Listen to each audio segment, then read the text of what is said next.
guys, welcome back to my channel. My name is Belle, and before we start, let's just address the elephant in the room. Yes, I am blonde now. I got bored. In the very first video I ever made, one of my friends showed me that I asked myself if I was gonna be blonde again, and I'm like, hey, I told the future. This week's life lesson learned video is going up a little bit later, but it's because my voice has just been shot, and every time I try to film a video, I sounded like this.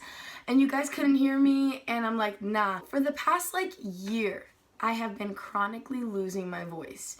And I film videos in between those periods of time. My voice will just be gone for a week, and then it'll come back for a week, and then it'll be gone again, and then it'll come back. And it's been this cycle for the past year. I'm a major worship at school, so kind of need my vocal cords, kind of need this all to be healthy. So my mom finally convinced me to go to the doctors, and she's so right because I should go because I need to take care of my vocal cords. I went to the doctors this past Monday. I go into the office and it's this woman, and she asked me about my habits, how much water do I drink, what do I use my voice for, and I'm like, well, I'm constantly screaming because I'm around junior high kids or singing, so I use my voice a lot. And she had me do a bunch of exercises, like how long I could hold my highest note and how long I could hold my lowest note. I'm like, do you hear the state of my voice?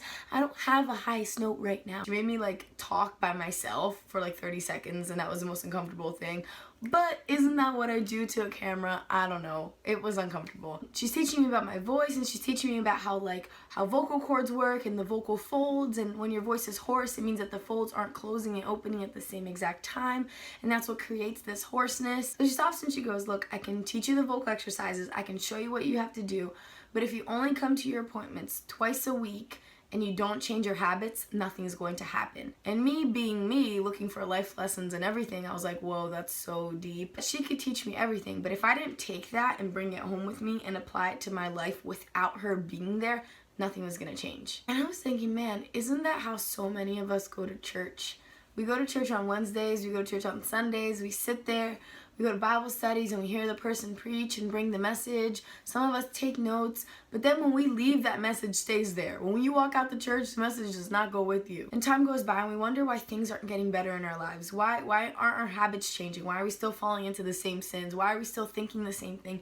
Why is everything just the same, complacent? And the root of the problem is you're not applying what you're actually learning. Just like the hospital is a place for the sick, right? For the physically sick. The church is a place for the spiritually sick. The pastor's giving you advice. He's giving you a word from the heart of God to how to better your life, how to not stay the same way, how to overcome things. But then a lot of times we don't take that as seriously as a doctor in a hospital telling us things about our physical health. And our spiritual health is equally as important, if not even more important than our physical health. How many times do people give us advice, do leaders in our lives or wise people give us advice, and then we do the opposite, and then it doesn't work, and then finally we go back and we actually do what we were told to do in the first place, and we're like, wow, that worked. Even growing up, how many times have we been given a set of instructions and we don't want to follow the instructions, so we do things our own way, and then they don't work. And even if they work for a little bit, they'll fall apart. And then eventually you'll finally go back and actually do and actually follow the instructions that were given to you in the first place.